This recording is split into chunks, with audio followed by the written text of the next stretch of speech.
The Medicaid doesn't, I'll mention it in a minute, they do have a lockout program. Insurers do that. They do that because they're a payer and they can restrict your benefits if they want to. Yeah, they have processes for doing that. The commercial insurers can do what they want, and if you don't like it, you can switch insurance plans. And Medicaid, like if you're eligible and that's the only kind of insurance you get, that's a choice. Either you do that or you revert to the black market. But they do have what's called a lockdown program, and they restrict people to go to one doctor and one pharmacy to get those drugs and won't pay for them otherwise. So there are those programs, and it's been talked about that could be expanded to commercial insurance, to Medicare. Medicare is talking about it. That's a big deal when you talk about, do we treat all elderly in the same way? Do we wait for people to have trip a threshold? And there's lots of discussions now, and really it's been largely to this point a Medicaid strategy to this point. The federal initiatives are many, so I'm giving you an alphabet soup warning that most of this stuff is all acronyms that don't have enough space to spell it all out. But the FDA has risk evaluation and mitigation strategies, post-marketing surveillance programs basically to monitor new drugs. You know, the makers of the new tamper-resistant opioids have to present the FDA with a plan. How are we going to monitor the effectiveness of this drug, whether it's being diverted, abused? How are we going to make sure this is being used the way it's supposed to, and to assure safety? They have stricter regulations on direct-to-consumer advertising, and they are tightening the noose on this, on promotion in general, drug company promotion to doctors. Things are tightening from FDA's perspective on how drugs are promoted. So that's effective. They also support FDA, which isn't even in their jurisdiction, but they've come out and issued a memo that they support rescheduling hydrocodone to Schedule 2, which is more restrictive scheduling. So if right now it's a Schedule 3 drug, Vicodin is Schedule 3. And Schedule 3 drugs, there's a DEA scheduling system, 1 through 5. Schedule 1 is the drugs with no accepted medical use. Schedule 2 is the most potent, but with an accepted medical use, and they're very restricted, no refills. And you have to some states you have to write them on special forms, and they're tracked more closely. But the big things is no refills for those drugs. And so you have to see the doctor every time to get one. And then Schedules 3 through 5 are basically five refills in 6 months. So they're restricted more than regular prescription drugs, but not nearly as much as Schedule 2s. So it's possible we just take Vicodin and move it up to Schedule 2. That's been a suggestion, and FDA supports that. We should push that up there. The CDC has increased surveillance efforts, increased grant funding, and has really elevated this to the discussion to, hey, this is an epidemic. That's what CDC's role is, one of them, is to measure, define what's going on, and to tell us about it if there's something that's a national health problem. And they're doing that. And this is one of the top 5 areas in the last 6 months that CDC's commissioner has been saying and has been raising the awareness. This is one of the big issues, prescription drug abuse. The DEA is not just enforcing things, going around looking for theft, but they promote take-back events that happen twice a year right now. Next one's in April, where people can bring back their drugs. And right now there's no safe and easy way to bring the drugs back to a pharmacy when you have all these extra opioids that you have. There's nowhere to take them back. Pharmacies can't take them back by law. It sounds crazy, but we can't. We're not supposed to take them back. And some pharmacies do out of courtesy, but then they're stuck with how do we get rid of this thing because we're not legally supposed to be taking them back. So there's laws that we have to deal with. That right now, DEA is promulgating new rules on how to return controlled substances, but those are pending. They had the public comment period through the end of last year, and it's supposed to be in March. But they're going to issue the new rules on how can we dispose of controlled substances, and hopefully they'll give us more opportunities to expand ways to do take back. And they're the ones that do the rescheduling.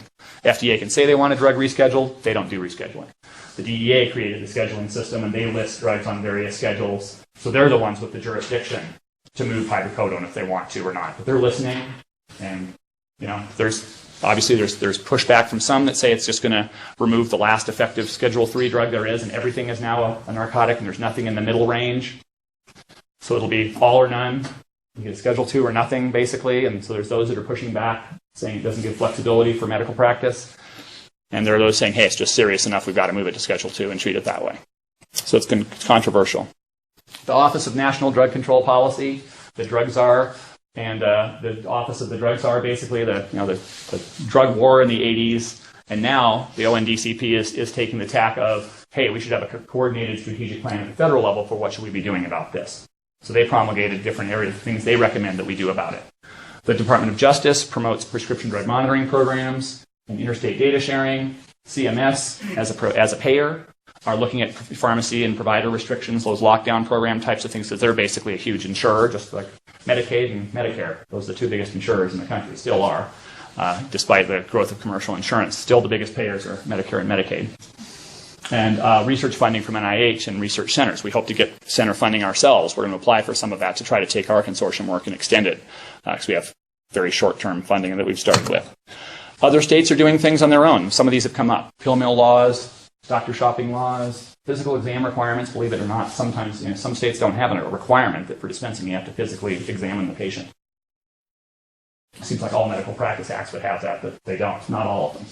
Tamper-resistant form requirements. Some states say, for Medicaid, they'll say you must take, if you're going to get this opioid, you must take a tamper-resistant form. There's a version of that restriction.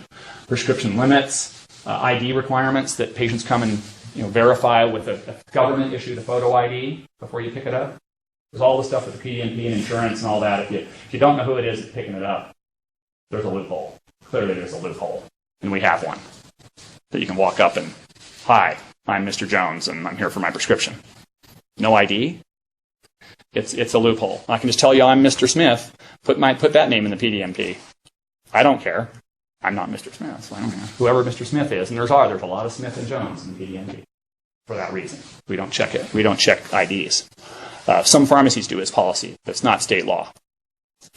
Immunity from prosecution laws, that for people to be able to help others that are maybe opioid addicted. And Narcan laws basically allow people to give Narcan or to help people and not be prosecuted. If they turn somebody or they bring somebody to a health facility, they not be prosecuted for doing that. That helps. And then prospective reports from PDMP programs identify who the potential doctor shoppers are, because doctors don't always have the time, and we know the vast majority of their patients aren't a problem. So why would they sit there and look everybody up in the PDMP when 95, 98% of them aren't going to be a problem? Well, that diagnostic utility is very low. So how can we use that and say, well, what if we send you reports about what's happening with your patients? There is this patient, or there are these two patients that are seeing 700 doctors and going to 13 pharmacies. Did you know? Oh, geez, had no idea. And that's been very successful in other states. Question? Yeah, is there any conflict how that PDMP was integrated actually with Covio or some of the EMR? There is talk about integrating PDMPs with various other data sources.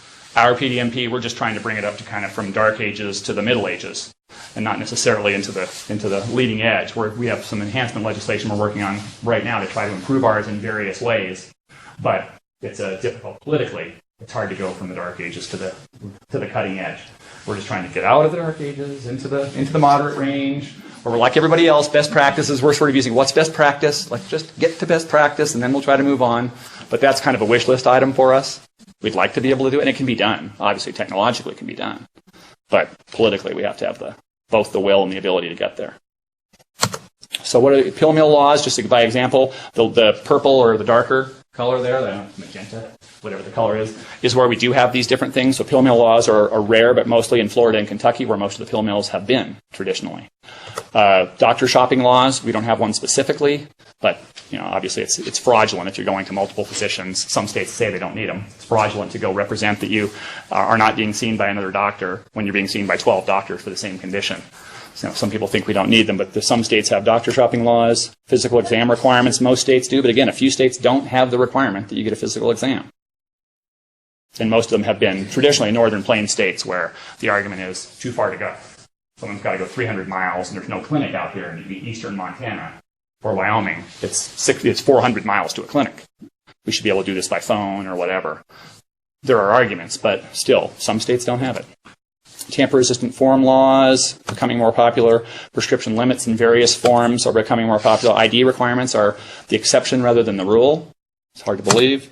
Immunity from prosecution laws are the exception rather than the rule. We do have one of those here. PDMP proactive reporting that I mentioned, that's kind of about 50-50, maybe a little bit more common now than not. So the things that were more common than not are the ones we're pushing. Okay, we shouldn't be lagging behind. At a bare minimum, we shouldn't be lagging behind what the majority are doing. We would love to be out in front. Right? It's hard to sell. We should lead where nobody else has gone. It's very hard to say, where's the data from all the other states to show that it's working? And there's a lot of political arguments why we can't go out to the leading edge. But we're just trying to get, hey, everybody's doing it. The data show that it works. It's effective. No argument why we shouldn't get to there. So that's what we're kind of trying to do in ours. So here in Colorado, we have the same problem. same issues. 304 of these, 838 poisoning deaths in Colorado in 2010 involved prescription opioids. So again, that number ranges from 250 to 500 a year. It's estimated that based on the NASDA data, that 255,000 Coloradans aged 12, and this is that number that got us the number 2 in the nation number there, and we want to try to reduce that number. To do that, we created, over the last couple of years, the Colorado Plan to Reduce Prescription Drug Abuse. It's a state-level strategic plan. To do that, we got a bunch of people together, and Jose Escobar is an interagency person that works for the state and has been awesome with how do you work together in groups to do this. And we had a session where before we started our strategic planning, we kept in mind the principles of collective action and collective impact. And where are the successes? And at least this is what social sciences and political sciences have taught us. Certainly not through my research, but it's what it's taught us, and Jose was kind enough to tell me all about it. And it's things like this that to keep in mind, that to create a common agenda where multiple stakeholders get together and define what the problem is and how we're going to address it, instead of having one group proclaim this is the approach we're going to take. And it's really helped us. Shared measurement is the second one, having data to support what you do, why you do it, and measure success. And that's what we have a data and research group that's charged with that very thing, helping us to do that. Mutually reinforcing activities, that each of the groups works independently, but each of them reinforces the work of the other. Continuous communication and backbone support really are giving some amount of infrastructure to it, because for years, again, this is not a new problem. We've known about this since the mid-'70s. I've been working on it since 1997, 17 years, and this is not a new problem. But what is new is communication and infrastructure that we have not had before, to try to tie it all together so it's not a bunch of pockets of people doing a little something over there and a little something over there. How do we get everybody together and to try to work together and move forward? We need some amount of infrastructure to do it. So we had this strategic planning process that took a year or so to develop. The National Governors National Governors Association created what were called policy academies, where governors from all 50 states get together, and some of them identified that this is an issue of interest to them.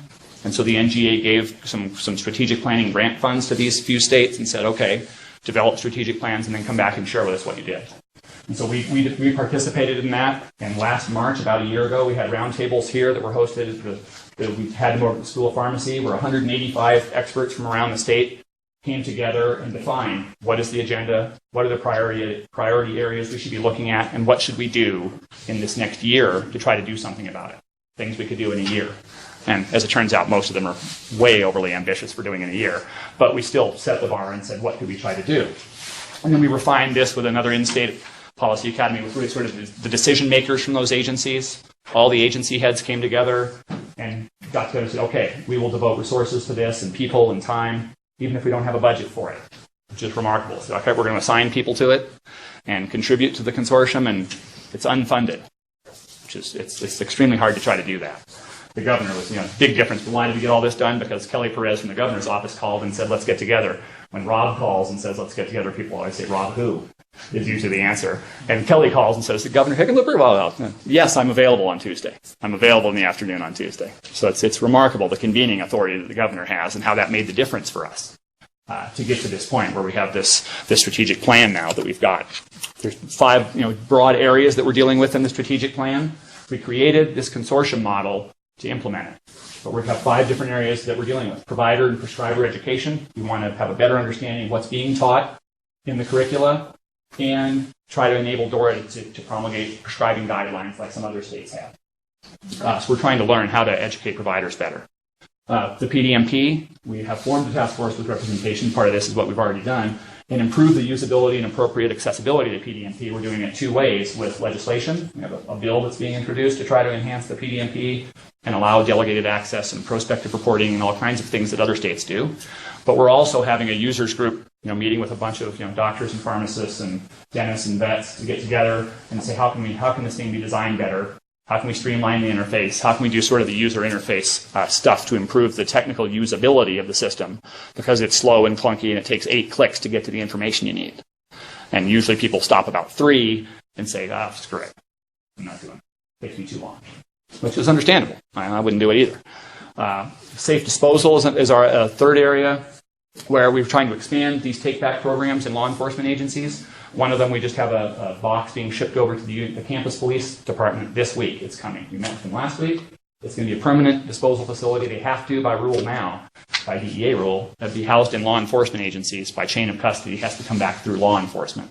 So they're going to take the drugs out of the lockbox and be under surveillance with a little camera. They're going to take them out every day, put them in storage, and at the take-back events, they'll bring them over to the take-back events and let the DEA take them. So we have chain of custody, and that's what we're trying to expand is that way. But we're trying to expand this to pharmacies eventually is our goal. We think pharmacies, as a task force, are the target that should be the focus. It's like you get your oil changed. You don't get your oil changed at Grease Monkey and get the oil put in your car and then go back and take it back somewhere else. Or you just dispose of it. And you take it back and they dispose of it. We think that's the channel of distribution that probably ought to be used long term. Have to figure out how to do it. Public awareness, we obviously have to develop public awareness campaigns. Nobody really understands the scope of this problem. We need a lot of work in that area. And then data analysis. We need to find out where are the data. They're disparate. Federal data, state data, local data, mortality data. But it's all over the place. There is no one place to go for where are the data on this problem. We want to create data sources, the documents to show where they are, and then a dashboard, be able to show where you could go in and say, here's what's happening in Colorado and nationally at this time from all these sources, and have that be able to, you could access that anytime and get a snapshot of what's going on.